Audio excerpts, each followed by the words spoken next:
queda de uma única fronteira, as muralhas da cidade de Roma, jogou todo mundo em 1000 anos de sombras e barbárie. O saque de Roma, em 400 d.C., realizado por visigodos liderados por Alarico, foi um dos principais eventos para a queda do Império Romano do Ocidente, que levou à Idade das Trevas. Como teria sido a história se Alarico, um visigodo que durante muito tempo foi aliado dos romanos, foi líder de uma tropa romana, não tivesse se tornado um traidor e se virado contra os romanos? Como vamos proteger as nossas fronteiras sem um Estado?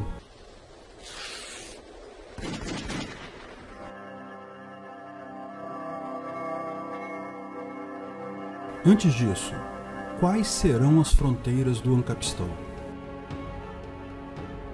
Quando falamos em fronteiras, nos dias de hoje, a primeira preocupação que vem é quem vai impedir os muçulmanos de entrar, ou os mexicanos se você for do Texas. Individualismo é sobre você se preocupar com a sua propriedade.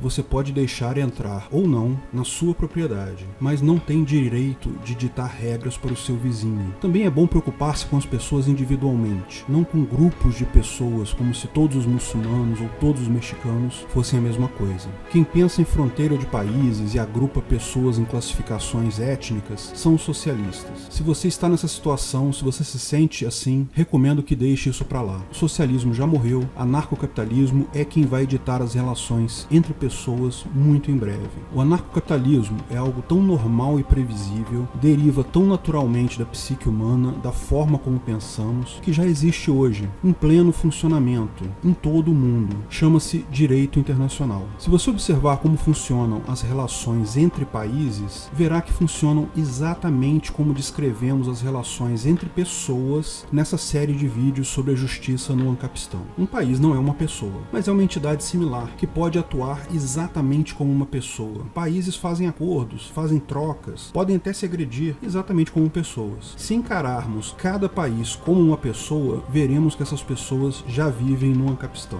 O senhor Brasil, o senhor Estados Unidos, a senhora França, não se submetem um ao outro. Nenhum deles tem que obedecer ninguém. Essas pessoas vivem no Ancapistão. É anarquia, porque não há um governo central coercitivo, não há um ordenamento jurídico único. Essas pessoas podem fazer acordos, podem participar de grupos como a ONU, mas não são obrigadas a isso. Não tem que pagar impostos também, embora ao aceitar fazer parte voluntariamente de um grupo, geralmente exista a contrapartida de pagamento de taxas. Você só paga quando assina voluntariamente um contrato explícito se comprometendo a isso. Sim, é anarcocapitalismo, não anarcocomunismo ou outra vertente de anarquismo, pois mesmo os países ditos comunistas, como a senhora Cuba, têm propriedade sobre o seu território e nem aceitam discutir isso. Todos sabem que, sem propriedade privada, não há convivência pacífica, devido ao problema da escassez. Veja o vídeo sobre a história do anarcocapitalismo.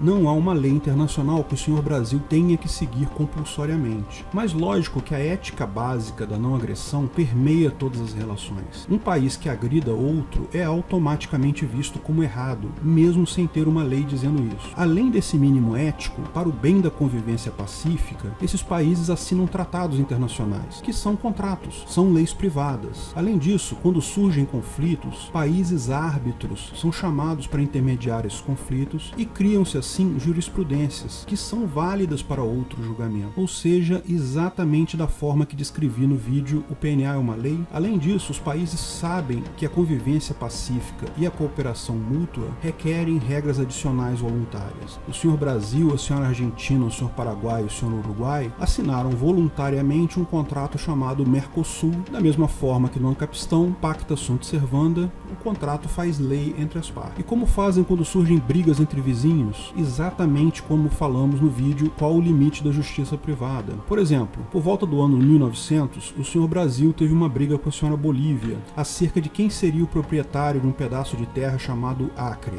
Houveram ameaças, exércitos foram posicionados, mas como vizinhos, eles teriam que conviver com isso por muito tempo, acharam melhor resolver num tribunal privado. Buscaram uma terceira pessoa totalmente neutra para ser árbitro dessa disputa. O senhor Brasil sugeriu que o árbitro fosse a senhora Argentina, mas a senhora Bolívia tinha brigas com a senhora Argentina e não aceitou. Então a senhora Bolívia sugeriu o senhor Estados Unidos. O senhor Brasil não aceitou porque o senhor Estados Unidos era dono de uma empresa de borracha que atuava na área em disputa e teria interesses próprios na questão. Então o senhor Brasil sugeriu a senhora Inglaterra, o que foi aceito pela senhora Bolívia, iniciando-se o processo. Ambas as partes pagaram uma taxa para a senhora Inglaterra, mostraram seus argumentos e evidências. Ao final, a senhora Inglaterra resolveu e forneceu uma sentença. O Acre ficaria com o senhor Brasil, em troca de um outro território que era do senhor Brasil e passou para a senhora Bolívia, e mais uma indenização em dinheiro que era bem vultosa à época.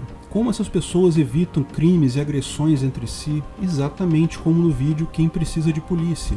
Autodefesa e policiamento ostensivo. Cada uma dessas pessoas tem armas, que chamam de forças armadas. Evitar crime se evita com autodefesa e policiamento, não com punição ou com cadeia. Mas e quando alguém resolve cometer crimes pela força? Existem dúzias de exemplos por aí. Vamos começar quando a senhora Áustria e a senhora Alemanha resolveram agredir diversas pessoas na chamada Primeira Grande Guerra. Ao final da guerra, houve um tribunal que as senhoras Áustria e Alemanha participaram. A sentença desse tribunal, chamado de Tratado de Versalhes, determinou a devolução de territórios e punição financeira, ou seja, indenização compensatória e punitiva. E quando a criminosa senhora Alemanha resolveu partir para uma nova agressão, agredir outros vizinhos com capacidade de autodefesa, ela foi literalmente morta em retaliação na chamada Segunda Grande Guerra. Essa é a ideia. Se encararmos cada país como uma pessoa, veremos que essas pessoas vivem no Ancapistan. Só precisamos agora encarar cada pessoa como seu próprio país soberano, para estarmos todos vivendo nessa nova era de liberdade. Não há nada de impossível aí. O Ancapistan já existe e já provou que funciona. Mas o fato de um Estado ser muito mais forte que uma pessoa coloca um problema. Quando o Ancapistan surgir em algum país, digamos, quando o Estado brasileiro acabar, o que impediria os estados vizinhos de invadir o território? Bom, nada. Uma boa milícia, por melhor que seja, não se compara a um exército organizado. A questão é que a queda do custo de informação e o amplo acesso à informação vão ser um fenômeno global. Países não vão cair um a um. Ao contrário, vão se enfraquecer todos à medida que não conseguem mais tributar cada vez uma gama maior de atividades econômicas. Ao final, no momento que o primeiro país efetivamente deixar de funcionar, os países vizinhos vão estar igualmente fracos, incapazes de tentar invadir alguém, mais preocupados em tentar manter o próprio funcionamento. Não vão deixar de existir totalmente, vão persistir como um símbolo, uma identidade regional, talvez até como uma seleção de futebol, mas não vão mais ter poder real, não vão mais poder forçar as leis ou oferecer qualquer tipo de controle sobre as pessoas. Vai ser como uma grande igreja católica. Você pode acreditar nas leis dela, pode pagar o dízimo, mas não é obrigado a isso. As pessoas vão se tornar soberanas. E isso, amigos, é a liberdade. Se você gostou do vídeo, não esqueça de curtir e compartilhar. Clique no logo do canal para assinar e ser avisado de novos vídeos. Se quer saber mais sobre o assunto, veja um desses vídeos que selecionamos. Se quiser contribuir com o canal, ajudar na divulgação do anarcocapitalismo, veja na descrição de que formas você pode fazer isso.